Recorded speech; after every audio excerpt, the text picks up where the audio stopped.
Adventures of Uncle Jimmy, a Warner Brothers radio production starring William Farnum. Original story and direction by Edward Lynn.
Decision to leave Mrs. Jedson's due to Florence Stewart's embittered declaration was fiercely fought by Bobby.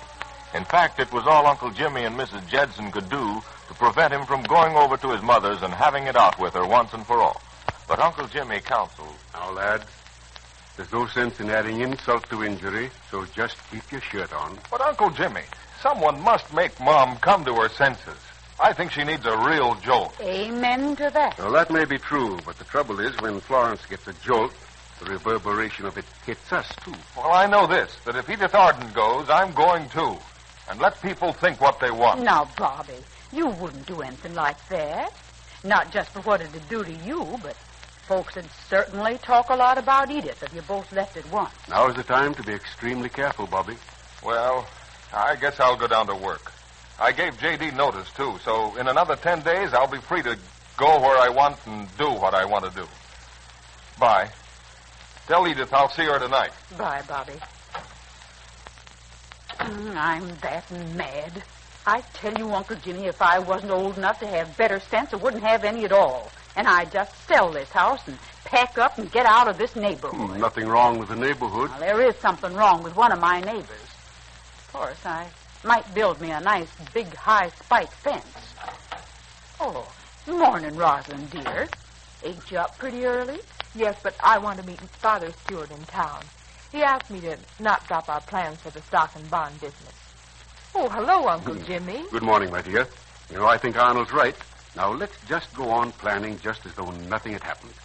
Make-believe is a mighty big factor in helping to overcome obstacles. I must look a wreck. Edith and I talked most of the night. She certainly has been beautifully repaid for being kind to Bobby. Well, it's the female nature all over again to be suspicious of another woman, especially when two young people are living under the same roof. I'd trust Edith with Bobby, even if I were still married to him. I know just as sure as I'm standing here that if Edith wanted Bobby, she'd come and tell me. Do you think there's any way to get around the firm name of Stewart and Jedson? Guess you could still ask the court to keep your marriage name. No, Uncle Jimmy. I'm proud of the name of Jedson. It means even more to me than our family name, Bradford. And I wouldn't give it up for anything in the world. Thank you, Rosalind, for being so loyal. You've earned it, Mother Jedson. And in my heart, you are a real mother to me. I hope to live so long that someday I may be worthy of really being your daughter. You know, out of all this terrible mess may come something very wonderful. It may sound trite and perhaps a little preachy, but some of those darkest clouds have a silver lining. From our slums have come some of the nation's greatest leaders. Even in nature. Did you ever see a water lily grow? The pond it springs from certainly is nothing of beauty. Dark, murky, slimy. but the water lily. A glorious creation of the Almighty.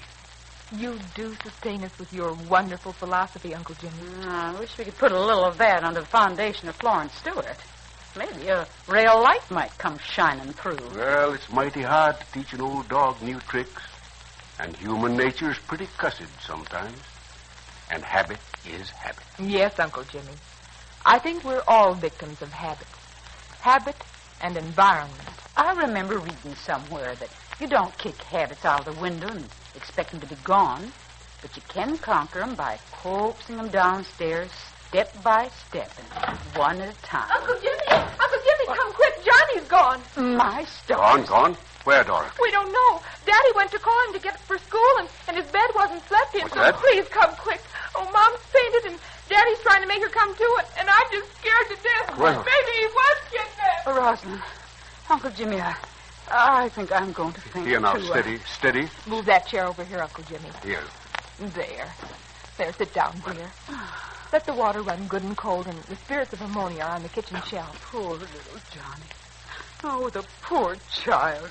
He always did say he'd run away, and now he's done it. Drink this, Mrs. Judson. Drink this. It'll pep you up a little. Oh, that's good. I'll be all right now. I guess it was a shock. Think I'd better get right over to the Stewarts. Uncle Jimmy, I'm going with you. But you said you'd never put a foot in Florence's house. No, that was spitting my spite, same as she spit hers. But there's trouble over there, and they need me. And I ain't shirking my duty. Bless you, darling. Now, you wait for me, Uncle Jimmy. I got my legs back again. Rosalind, wake Edith. Like as not, she can do something for Florence. But if Florence sees her, she'll... Now, you wake Edith and tell her to come over. It's an emergency case that the Lord put right into our hands. And don't ask me questions. Just praise his name. Amen.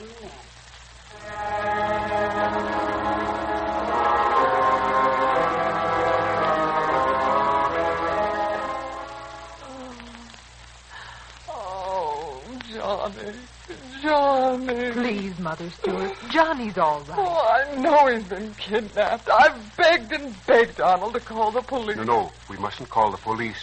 We must handle it in our own way. I don't know where the boy is, but he isn't kidnapped, so put that out of your mind, Florrie. Oh, help me get into bed. I think I'm going to faint again. Mother Stewart, until the doctor gets here, I've asked Miss Arden to come in.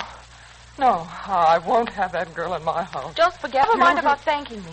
Here, Uncle Jimmy, you take a seat. Okay. Miss Arden, I want All right, Uncle Jimmy. We'll have the patient in bed in a jiffy. Uncle Jimmy, I forbid this girl. Now, Florrie, dear. Yes, she's fainted again. Out like a light. Oh. Well, she'll be easier to handle. Want me to help you? No, Dorothy. We'll take care of Mother. Call you in a minute. Well, I think this shock of Johnny disappearing has broken the peak of Florence's hysteria. I fixed up this ice bag and filled this hot water bottle, too. Mommy's fainted again. Here, Rosalind. Now, there's no point in you standing up and getting all tense and excited. I'm all right. So many things have happened in the last few minutes that... Yes, you can help Edith now, Mrs. Jetson. Is she still out? Yes, and by the time she comes to, Edith will have a sedative prepared, and then she'll really sleep. I'll go right on. Oh, let me come too, Mother Judson. I can't just stand here doing nothing. Uncle Jimmy, I feel like I've been hit between the eyes. Daddy, where in the world do you think Johnny can be? Dorothy, I honestly don't know. Say, look, dear, why don't you start phoning around a little?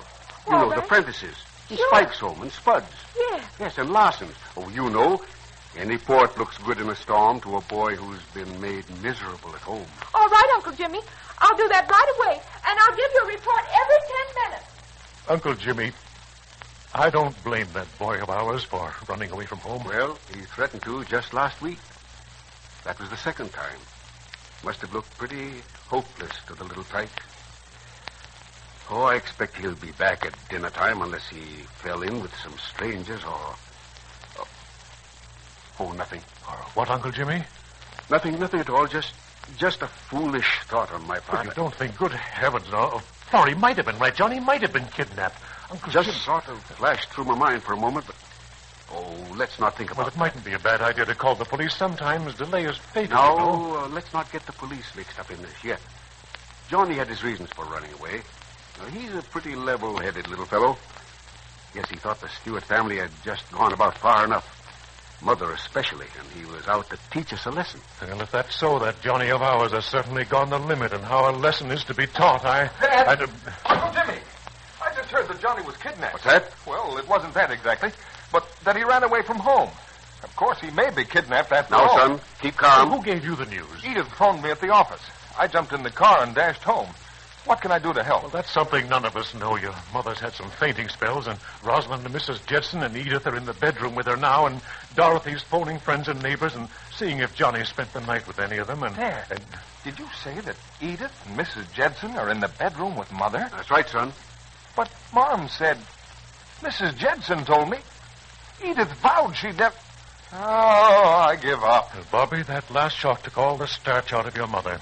And from now on, instead of being a raging torrent, she'll be a mild, bubbling little brook. Or a weeping willow beside the brook. Oh, gosh, what a family. How's Roz? Oh, she's bearing up. Hey, what's that? Hey, look out.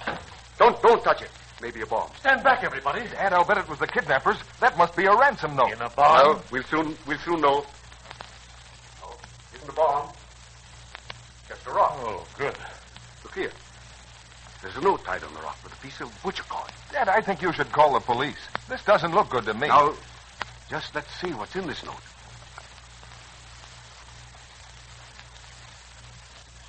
Oh, what? Wait, it's signed by Johnny. What does it say, Uncle Jimmy? Read it. Dear everybody, I ran away from home.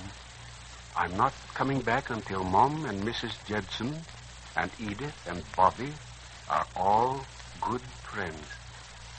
Tell Uncle Jimmy I'm sorry I told a lie. Your pest, Johnny. Uncle Jimmy, if that boy was here, I'd give him the kind of a spanking he really deserves. Yeah, I can just imagine, you old softy. Now, wait. There's a P.S. I'm going to call at 8 o'clock tonight. Tonight he's going to call? If Mom tells me everything's all right, I'll come home. If not, I'll spend another night out in the cold. Cold in May. Out in the cold. In the dark. And I might get sick and die. I didn't think the kid had sense enough to do anything like this. Trying to bring the whole family to their senses. He's an amazing boy, that Johnny. And if his mother don't ask him to come home, she'll be an even more amazing mother. Uncle Jimmy, whether you know it or not, this is an amazing family.